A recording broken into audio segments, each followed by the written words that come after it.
하겠습니다. 1절의 말씀부터 합독하십니다. 아합이 엘리야가 행한 모든 일과 그가 어떻게 모든 선지자를 칼로 죽였는지를 이세벨에게 말하니 이세벨이 사신을 엘리야에게 보내어 이르되 내가 내일 이맘때에는 반드시 내 생명을 저 사람들 중 한 사람의 생명과 같게 하리라. 그렇게 하지 아니하면 신들이 내게 벌 위에 벌을 내림이 마땅하니라 한지라. 그가 이 형편을 보고 일어나 자기의 생명을 위해 도망하여 유다에 속한 브엘세바에 이르러 자기의 사환을 그곳에 머물게 하고 자기 자신은 광야로 들어가 하룻길쯤 가서 한 로뎀나무 아래에 앉아서 자기가 죽기를 원하여 이르되 여호와여 넉넉하오니 지금 내 생명을 거두시옵소서. 나는 내 조상들보다 낫지 못하니이다 하고 로뎀나무 아래에 누워 자더니 천사가 그를 어루만지며 그에게 이르되 일어나서 먹으라 하는지라. 본즉 머리맡에 숯불에 구운 떡과 한 병 물이 있더라. 이에 먹고 마시고 다시 누웠더니 여호와의 천사가 또다시 와서 어루만지며 이르되 일어나 먹으라.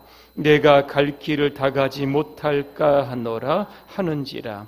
이에 일어나 먹고 마시고 그 음식물의 힘을 의지하여 40주 40야를 가서 하나님의 산 호렙에 이르니라.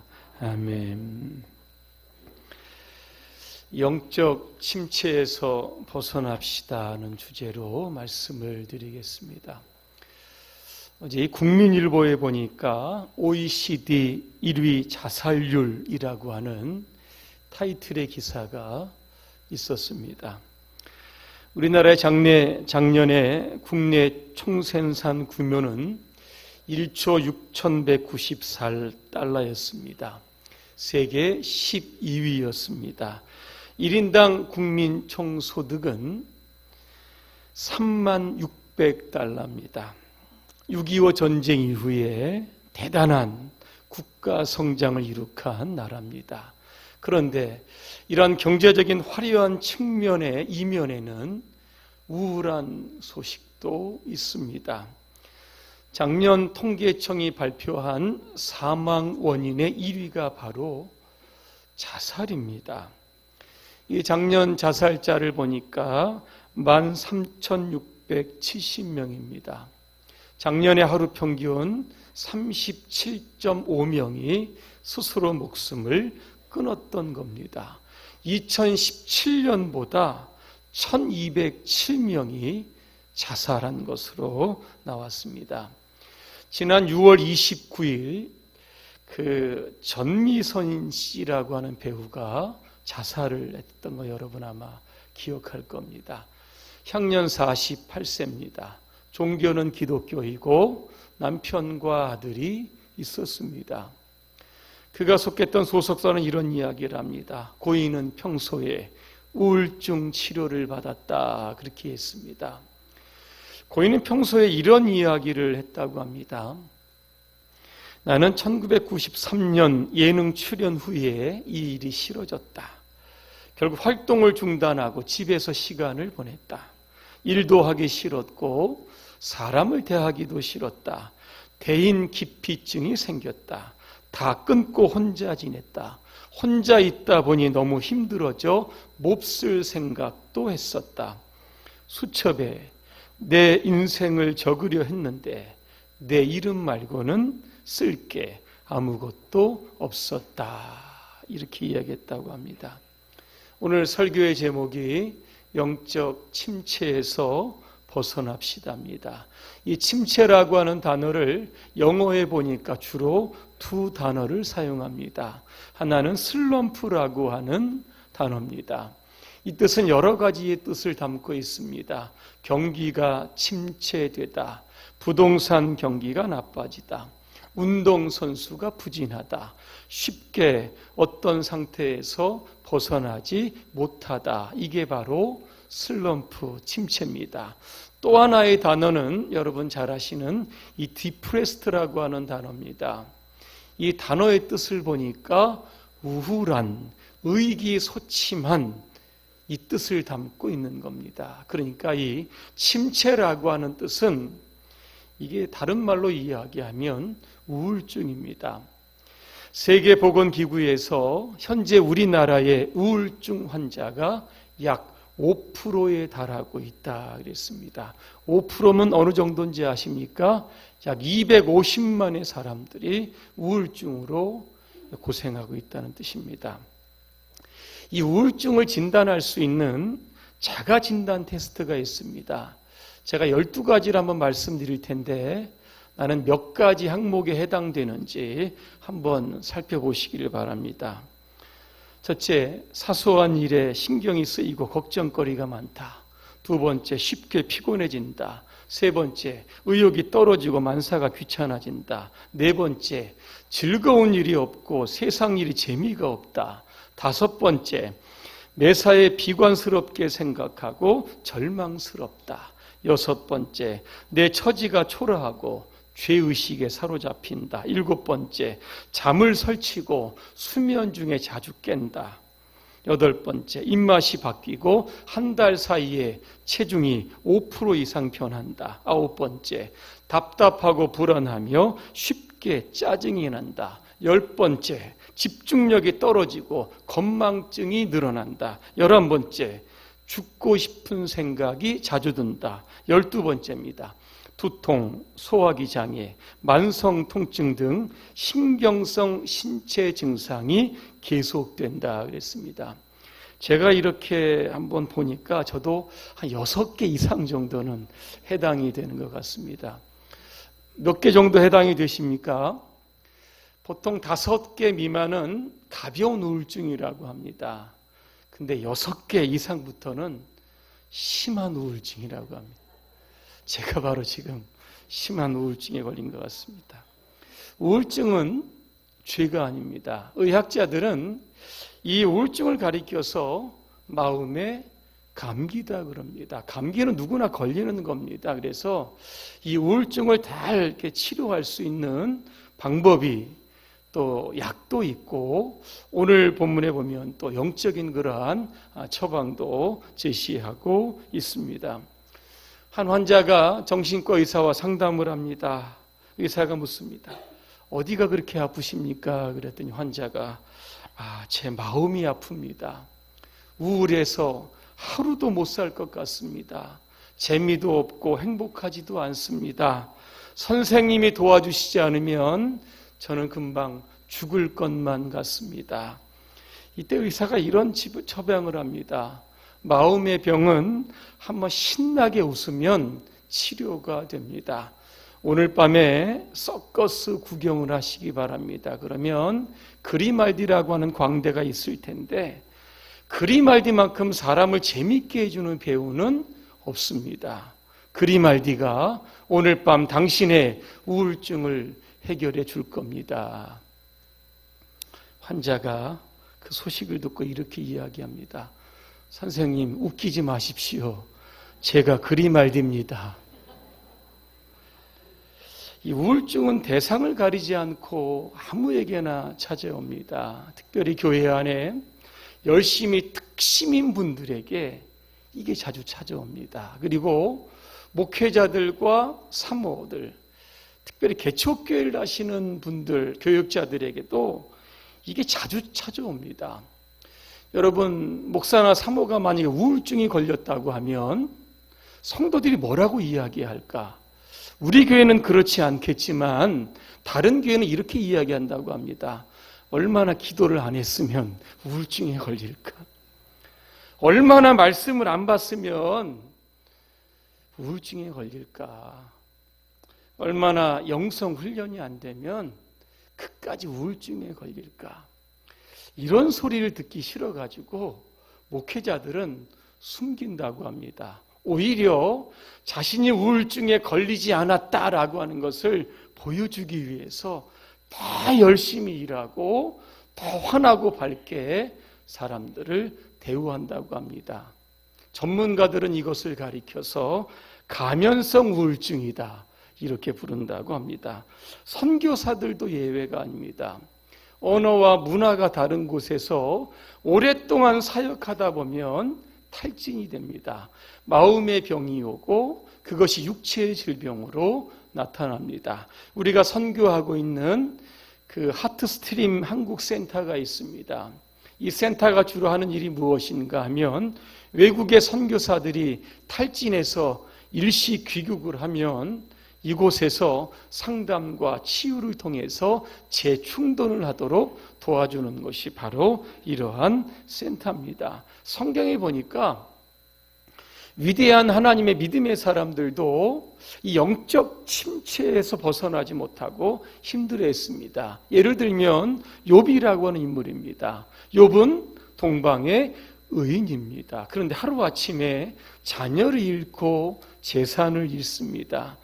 머리부터 발끝까지 종기가 납니다. 성경에 보니까 질그릇 기와를 가지고 자신의 몸을 긁고 있다 이렇게 이야기합니다.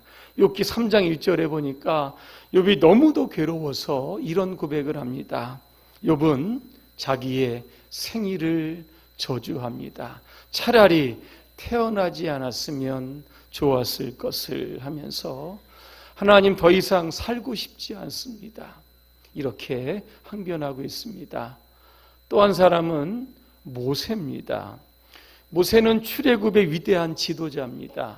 그리고 이스라엘 백성들을 광야 40년이 지날 동안 그들의 지도자 역할을 하게 됩니다. 그런데 하루는 광야 생활을 하다가 그 생활에 지친 이스라엘 백성들이 각기 장막에서 울면서 이런 한탄의 소리를 합니다.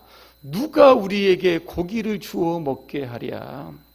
우리가 그래도 애굽에 있을 때에는 생선도 먹고 오이와 참외와 부추와 파와 마늘도 먹었거늘 우리 눈앞에는 만나밖에 없도다. 만나 말고 고기를 달라고 지금 모세에게 항변하고 있는 겁니다. 이 이야기를 듣고 모세가 이렇게 고백합니다. 하나님, 저에게 왜 이러한 괴로움을 주십니까? 이 수많은 백성들에게 제가 어떻게 고기를 먹일 수 있겠습니까? 그 다음에 모세가 뭐라고 고백을 하냐면 이렇게 얘기합니다. 그러니 내게 은혜를 베푸사 즉시 나를 죽여 내가 고난 당함을 나로 하여금 보지 않게 하옵소서 그랬습니다. 책임감이 막중한데 이 책임감을 감당할 수 없으니까 차라리 하나님 죽여주십시오. 이렇게 고백했던 겁니다. 또 하나는 다윗입니다. 시편 22편에 보니까 그도 이런 고백을 합니다. 나의 하나님 어찌하여 나를 버리셨습니까? 살려달라고 그렇게 울부짖었는데 그 소리가 들리지도 않으십니까? 나의 하나님 온종일 불러봐도 대답 하나 없으시고 밤새도록 외쳐봐도 모르는 채 하십니까? 그랬습니다.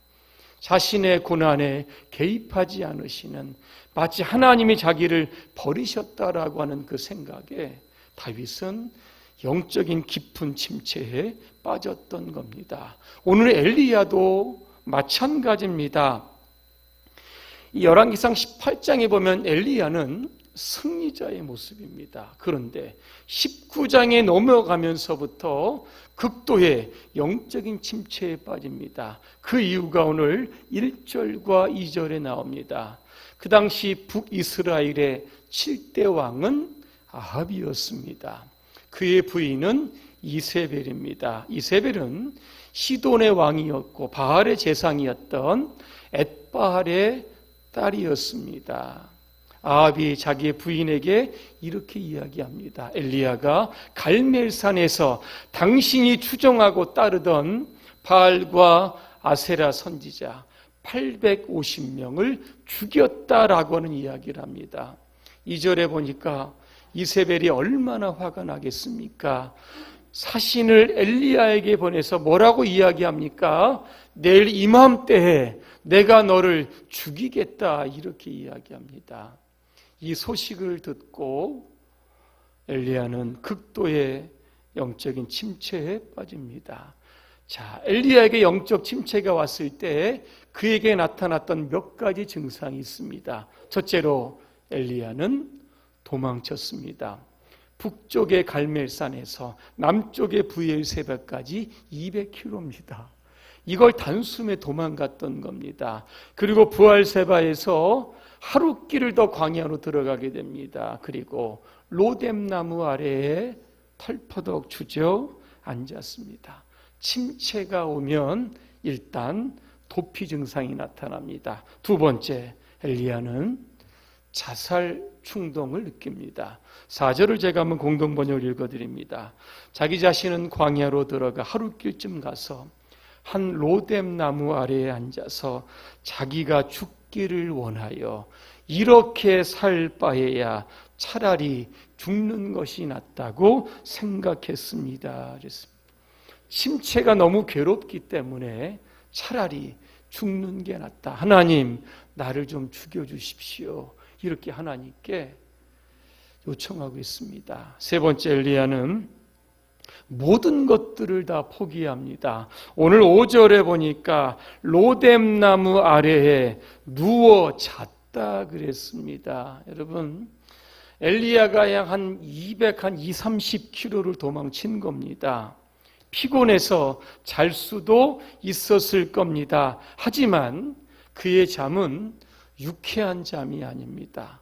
불안한 잠입니다.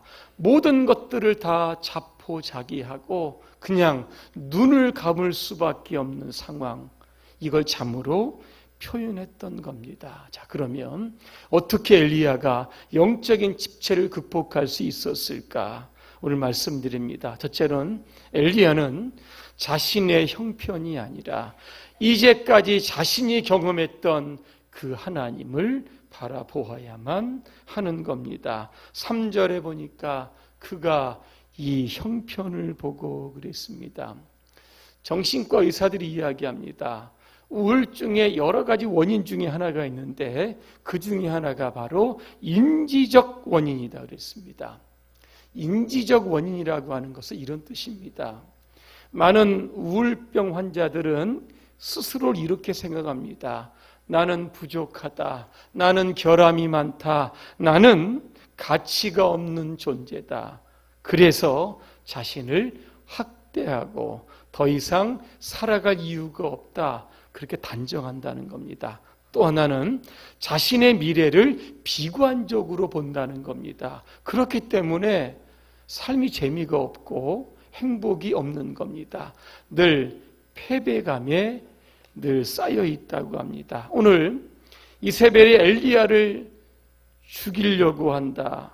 사신을 보냅니다. 성경을 계속 읽어봐도 그 이후에 이세벨이 엘리야를 어떻게 했다라고 하는 말씀은 단 한 구절도 안 나옵니다.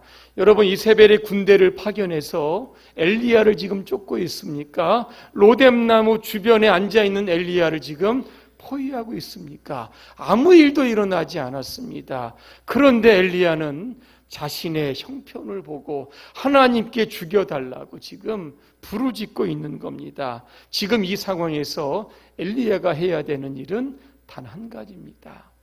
자신이 경험했던 그 하나님을 생각해내는 겁니다. 엘리야가 경험했던 하나님, 어떤 하나님일까? 첫 번째로 가뭄의 때에 까마귀를 통해서 먹이신 하나님입니다. 열왕기상 17장에 보면 이스라엘 땅에 가뭄이 듭니다. 그래서 엘리야가 요단 앞 그리시네가로 들어갑니다. 그때 하나님이 이런 말씀을 합니다. 시냇물을 마셔라. 내가 까마귀에게 명령하여 거기서 너를 먹이겠다 그랬습니다. 성경 6절에 보니까 까마귀들이 날아오는데 아침에도 떡과 고기를 물어오고 저녁에도 떡과 고기를 물어봤다. 가뭄의 때에 아무것도 먹을 것이 없지만 하나님께서 까마귀를 통하여 자신을 먹이셨던 그 하나님을 기억해야 하는 겁니다. 두 번째, 밀가루의 빈통과 빈 기름병을 채우시는 기적의 하나님을 떠올려야만 하는 겁니다. 이제 엘리야가 그리시네가에서 시돈으로 이제 거주지를 좀 옮깁니다. 그곳에서 사르밧 과부를 만납니다. 가뭄의 때에 집안에 먹을 것이 없어서 밀가루 조금, 기름 조금 이것을 가지고 음식을 만들어서 아들과 함께 죽으려고 합니다. 이때 엘리야가 그것을 가지고 나에게 먼저 음식을 가지고 와라 그러면서 그 가정을 축복을 합니다. 이게 바로 열왕기상 17장 14절입니다. 이스라엘 하나님 여호와의 말씀이 나 여호와가 비를 지면에 내릴 때까지 그 통의 가루가 떨어지지 아니하고 그 병의 기름이 없어지지 아니하리라 하셨느니라 그랬습니다. 빈 통, 빈 기름병 끊임없이 채우시는 기적의 하나님을 경험해야 하고 그 하나님을 기억해야만 하는 겁니다. 세 번째는 죽은 자를 살리신 하나님입니다. 사르밧 과부의 아들이 병에 걸려 죽었습니다. 엘리야가 이 소식을 듣고 그를 데리고 다락방으로 올라갑니다. 성경에 보니까 3번 엎드려 기도했다. 그랬더니 아이의 혼이 몸으로 돌아와 살아나게 되었다는 겁니다. 그리고 갈멜산에서 불을 내리신 하나님, 3년 6개월 동안 피 한 방울 안 내렸는데 7번 기도했을 때 손바닥만한 구름이 일어나 그 메마른 대지에 장대비가 내렸던 겁니다. 엘리야는 노뎀나무 아래에 앉아서 자신의 형편을 보고 한탄할 것이 아니라 이제까지 살아와는 동안 자신의 삶에 능력과 기적으로 역사하셨던 그 하나님을 떠올리고 힘을 내야만 하는 겁니다. 오늘 여러분의 삶에 마음이 지치고 육체적으로 많이 침체된 분들이 있다라고 하면 내 형편보다 이 형편을 바꾸시고 새로운 전기로 전환하실 능력의 하나님을 주목하시기를 주님의 이름으로 축복합니다. 우리 앞에 무엇이 놓여 있느냐 이거 중요한 것이 아니라 그 문제 앞에 내가 무엇을 바라보고 있느냐 이것이 더 중요한 문제입니다. 우리의 침체를 활력으로 바꾸어 가실 그러한 주님의 도우심이 저와 여러분의 삶 가운데 함께 하시기를 주님의 이름으로 축복합니다. 두 번째, 엘리야는 임마누엘 하나님께서 이 시간 이 자리에 나와 함께 하심을 믿어야 하는 겁니다. 오늘 19장 10절에 보니까 엘리야는 이렇게 고백합니다. 오직 나만 남았거늘 그랬습니다. 아합과 이세벨이 주의 선지자를 다 죽였다고 생각을 합니다. 그래서 나 홀로 고독하다 생각을 했습니다. 그런데 열왕기상 19장 18절에 보니까 그렇지 않습니다. 하나님이 이렇게 말씀합니다. 내가 이스라엘 가운데 7,000명을 남기리니 바알에게 무릎을 꿇지 아니하고 다 바알에게 입맞추지 아니한 자니라. 바꿔 이야기하면 이겁니다. 지금 너와 똑같은 상황에 처한 사람들 7,000명 있다는 겁니다. 그들이 너의 동역자가 될 거라는 겁니다. 또 하나, 그들과 연대해서 하나님을 무시하고 우상을 숭배하는 아합이라고 하는 정권에 과감하게 맞서라고 하는 뜻이 담겨져 있는 겁니다. 기독교 작가 C.S. 루이스 나니아 연대기라고 하는 7권의 책을 쓰게 됩니다. 이게 영화로 그렇게 발표가 됩니다. 그 가운데 말과 소년이라고 하는 글이 있어서 한번 소개해 드리려고 합니다. 이 주인공 샤스타라고 하는 소년은 무덤과 계곡과 건조한 사막을 지나면서 계속 생명의 위협을 받습니다. 그런데 그때마다 어떠한 특별한 사건이 생기면서 자신이 보호를 받게 되는 겁니다. 마침내 그는 안전지대에 도착해서 나지막한 산길을 올라갈 무렵입니다. 자기 옆에 누군가 계속 따라오고 있다라고 하는 신비한 임재 경험을 느끼면서 그는 옆을 향해서 이렇게 외칩니다. 지금 내 옆에 있는 당신은 누구입니까? 그때 조용한 목소리가 들립니다. 내가 죽은 자의 무덤에서 공포의 밤을 지내던 그 밤에 너를 위로했던 고양이가 바로 나였다. 내가 자는 동안 승냥이를 쫓아냈던 사자가 바로 나였다. 내가 늦지 않고 르운 왕에게 도착하도록 너의 말들이 최선을 다해 달리도록 뒤쫓았던 사자도 바로 나였다 그랬습니다. 이 소년이 직설적으로 그 이름을 묻습니다. 당신의 이름이 무엇입니까? 그랬더니 그 옆에 있는 그림자가 이렇게 대답합니다. I am that I am. 무슨 뜻입니까? 나는 스스로 있는 자다 그랬습니다. 루이스 교수는 이 동화를 통하여 세상 끝날까지 우리와 함께 하시는 임마누엘의 하나님을 우리에게 교훈하고 싶었던 겁니다. 임마누엘 어떤 뜻일까? 하나님이 나와 함께 계시다라고 하는 뜻입니다. 오늘 하나님은 로뎀나무 아래에서 죽기를 간구하는 오늘 엘리야에게 천사를 보냅니다. 어루만지며 숯불에 구운 떡과 물 한 병을 그에게 줍니다. 이 일이 2번 반복됩니다. 자, 그러면 하나님은 왜 엘리야에게 어루만지며 구운 떡과 물을 주셨을까? 그 이유가 무엇인지 아십니까? 어떤 책에 보니까 이 일과 관련된 아주 재미있는 글이 있습니다. 의사분들이 우울증에 걸려서 자살을 시도하다가 실패해서 응급실에 실려온 환자들을 어떻게 대처하는가에 관한 그런 내용이었습니다. 의사들이 가장 먼저 하는 일은 응급처치를 한 이후에 환자를 회복을 시킵니다. 그 다음에 하는 일이 뭐냐면 환자에게 고기를 준다고 합니다. 그 이유가 있습니다. 자살을 기도한 환자들은 2, 3일 동안 제대로 먹지 못했기 때문에 그들의 몸 안에 이 단백질의 양이 낮아진다고 합니다. 몸에 축적된 단백질 양이 낮아지면 에너지 레벨이 낮아지고 그로 인하여 우울증이 높아진다고 합니다. 그래서 그들에게 고기를 먹인다는 겁니다. 여러분, 아침마다 혹시 남편들이 직장에 가기를 싫어하는 남편들이 있습니까? 그 일이 반복이 되면 침체입니다. 이 침체를 해결하는 방법은 한 가지입니다. 우리 아내들은 저녁에 한우 1등급 고기를 여러분 준비하시면 직장 잘 출근합니다. 아내들이 가정 살림에 지쳐서 자주 짜증을 부리면 이거 침체입니다. 방법이 있습니다.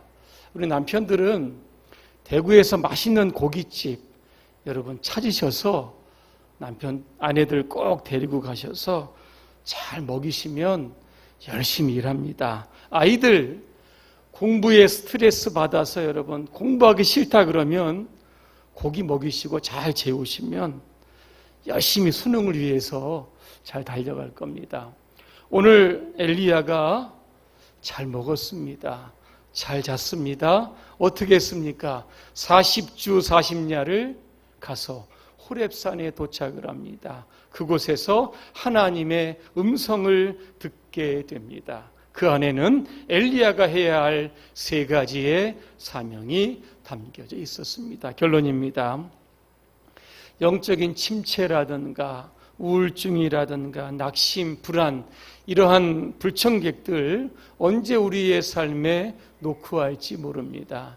그런데 우리는 그것에 대한 대비책을 이미 가지고 있습니다. 오늘 내가 처한 형편 집중해서 보지 마시고 이 형편을 바꾸어 가실 그런 하나님을 주목하시기를 바랍니다. 그리고 예배 때마다 오늘 나에게 주시는 사명이 무엇인가를 발견하시기를 바랍니다. 그리고 그 사명을 위해서 다시 한번 일어나셔서 열정적으로 주님의 일을 감당하시기를 주님의 이름으로 축원합니다. 기도하겠습니다. 은혜로우신 하나님, 우리에게 영적 침체가 찾아옵니다. 그때마다 내가 경험했던 살아계신 하나님, 능력의 하나님, 기적의 하나님을 믿음으로 바라볼 수 있도록 도와주시옵소서. 그리하여 늘 침체된 우리의 삶이 아니라 침체를 활력으로 바꾸어서 하나님의 사역에 열정적으로 사역하는 그런 하나님의 자녀들로 살아가게 하여 주시옵소서. 예수님의 이름으로 기도합니다. 아멘.